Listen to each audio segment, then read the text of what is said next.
Asta stood frozen, the black robe resting in his hands as though it weighed more than iron.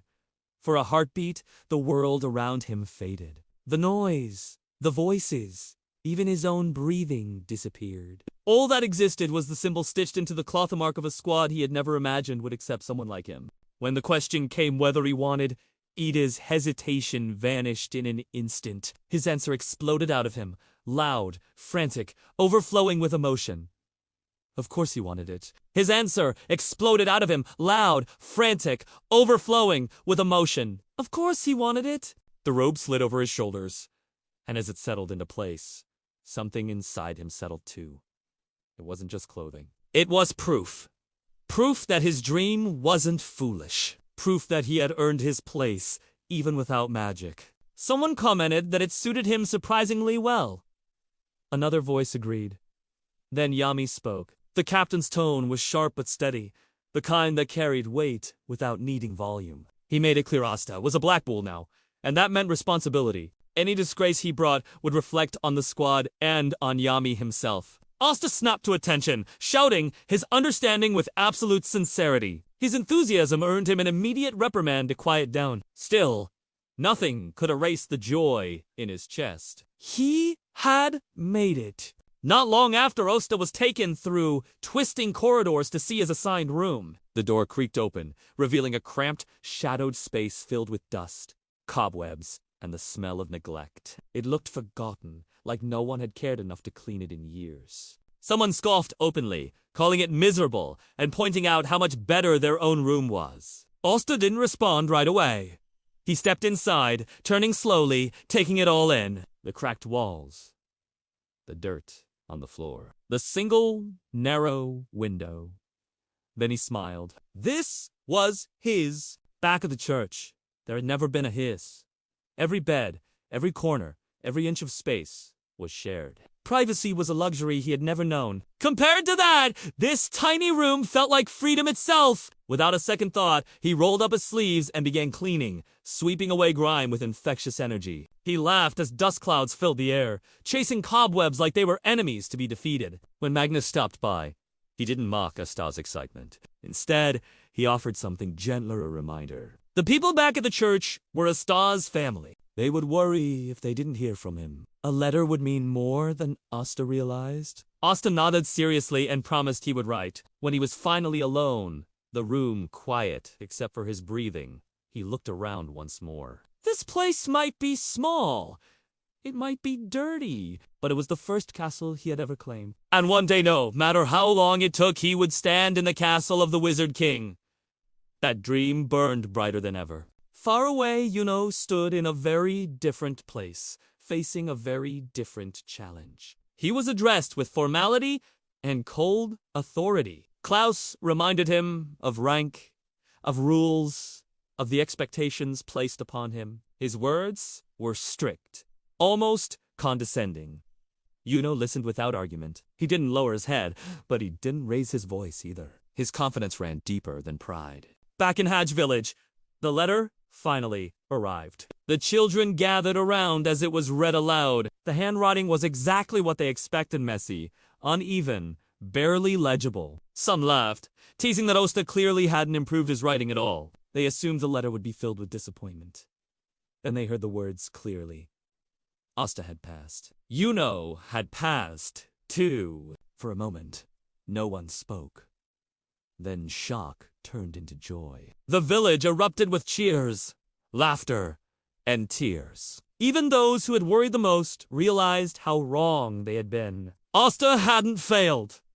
He had succeeded exactly as he said he would. Both boys were now magic knights. Back at the Black Bull's base, Asta wandered the halls again, still adjusting to his new life. He stopped suddenly, staring at a massive column blocking his path. He was certain it hadn't been there before. When he asked, the explanation came casually. The building shifted constantly. Walls moved. Rooms changed. Nothing stayed the same. It felt fitting. Asta was soon swept into a loud, chaotic tour of the hideout. He gawked at the enormous dining hall, nearly speechless at its size. The communal bath nearly defeated him.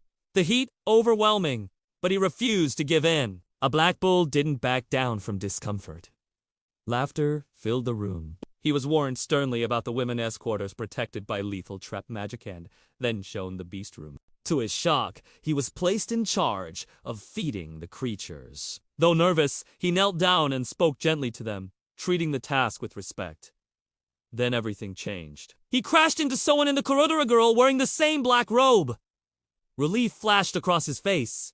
Another newcomer. Another person, starting from zero. He greeted her cheerfully, introducing himself without a second thought. The response he received was cold, sharp, and cutting. She looked down on him, as though he were dirt beneath her shoes, calling him a worthless commoner with barely any mana. She introduced herself as Noel Silva, Royal Blood. The words hit Osta like a slap.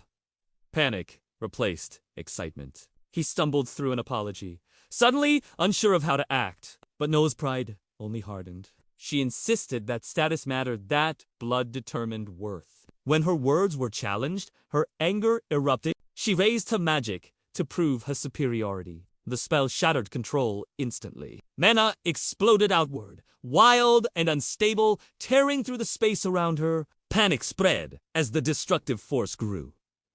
Voices shouted warnings. Someone was nearly hit. Noelle's expression twisted not with confidence, but fear. Humiliation crushed her. Overwhelmed, she tore off her robe and declared she was leaving. The black bulls were beneath her. This place was filth. She turned away and vanished, swallowed by her own out-of-control magic. The situation turned dire. Attacking the magic would only hurt her. Getting close was impossible. Spatial magic couldn't reach her safely. The squad hesitated, realizing the danger. Then Osta stepped forward. Without magic, without hesitation, he couldn't fly. He couldn't shield himself. He could only run, jump, and push his body beyond its limits. He climbed through chaos, erased magic with every strike, ignoring pain and fear alike. Against all logic, he reached her. The raging magic collapsed. Silence followed. Noelle lay there, shaking, bracing herself for ridicule, for the familiar cruelty she had endured her entire life. She heard her siblings' voices in her mind. Their words, their rejection. Instead, Asta spoke gently. He told her her magic was incredible, terrifyingly powerful, something to be proud of. The only thing she lacked was control land that could be learned. He admitted freely that he had no magic at all, yet still refused to give up his dream. Those words shattered the walls around her heart. Osta told her the truth about the Black Bulls. They weren't perfect. They weren't elegant. They were failures, misfits, and outcasts. And that was exactly why she belonged. Weakness wasn't a sin here. For the first time, Noelle wasn't being judged. Slowly, she reached for her robe again. The Black Bulls welcomed her back in their own chaotic way, laughter and noise filling the air once more. Together, they stood flawed, broken, and stubbornly hopeful, and in that moment, a family began to form.